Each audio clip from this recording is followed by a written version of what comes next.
we'll check how to access the data from SAS libraries. So know that all our data that we require to do for an the reporting purpose, it should be available in the SAS library.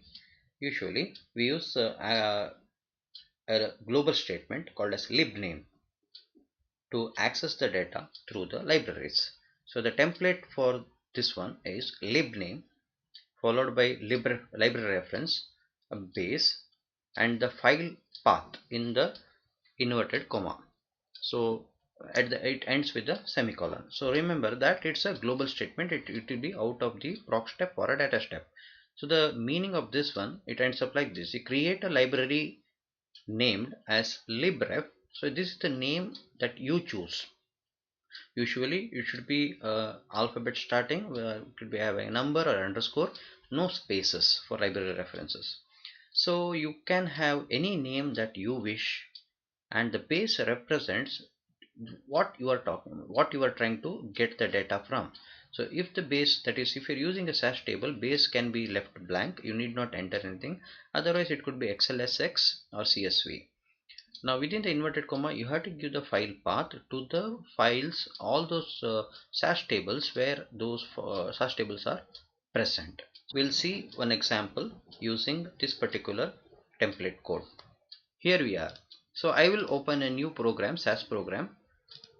So in this I will write the library name. Now here what I am doing is I am writing the lib name, the syntax, the file name, that is the library name, I want to write it as pg1. Within inverted comma I am writing the file path to the folder in which the SAS tables are present. My SAS tables are present in the folder under bsas. There is a data folder. So I am getting the file path from this by right clicking it using properties.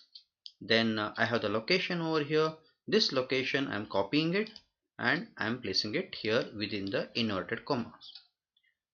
Now if I execute this, before I execute, let me show you the library. In the library there is no library called as pg1. So let me run this particular program. So the code I am selecting it and I am executing it.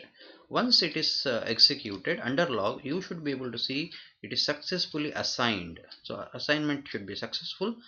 Then you observe that pg1, there is one library created, and if you expand that pg1 library, you will be able to see all those SAS tables which was present in the data folder. So these many SAS tables are there. All these are SAS tables. So where it was present, it was present under the data. In that folder we have placed so many SAS tables. If you observe, all .sas7bdat. So all those .sas7bdat files have appeared under libraries in pg1 library. So pg1 library here, it is a temporary library, but it is associated with the folder which is stored, a data which is stored here, it is associated with that. So we are associating a folder to the library.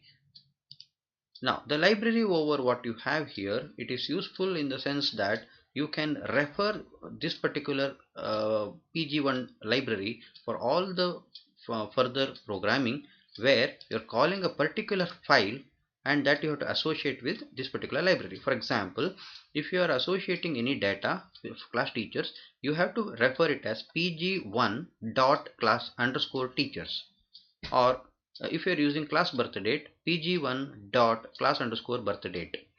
Note that this pg1, it is case insensitive. You write it in small letters or you write it in capital letters, it will be the same. This is case insensitive term, the libre. Now that this particular library is volatile. Volatile in the sense, if I reset the session, this particular library is vanished. If you do not assign any library, here it is, we are assigning the library. When you work on data or proc steps, if you do not assign any library, it will go and sit in the work library. So otherwise, if you want a specific library, you can assign it to pg1 library. Normally it is a good practice to have individual user defined libraries so that you can associate all the files to that particular libraries.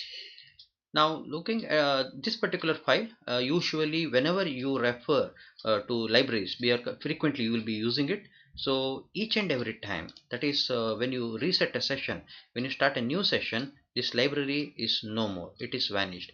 Just to give you a demonstration, here 3 line 3 dot, right? So here when I click it, the last option I get reset session. When I click on this yes, then I click on this, you will get a message here saying that session is reset, and observe this pg1, it's vanished. Yeah, here we get the message server session has been reset and pg1 is no more. So now next time when you want to add some information, add some data step or proc step where you are going to refer to that pg1 and files within that folder, then you have to execute this beforehand. Unless you execute this, you cannot run the further programs. So we need to be careful that you need to always, when you start the further steps, proc or data steps, you need to execute libname. So this particular file is frequently required for us. So what we'll do is we'll not put it inside the activities, we'll put it outside the activities like this. What you have to do for that, you have to save it, you have to save that particular file outside the activities, that is under bsas. Under bsas you can save this with the name libname. You can change the file name as libname, so that will save the file as libname here. So whenever you need it, you can directly access it without searching through any other folder. Yeah, that's it for this session. Thank you.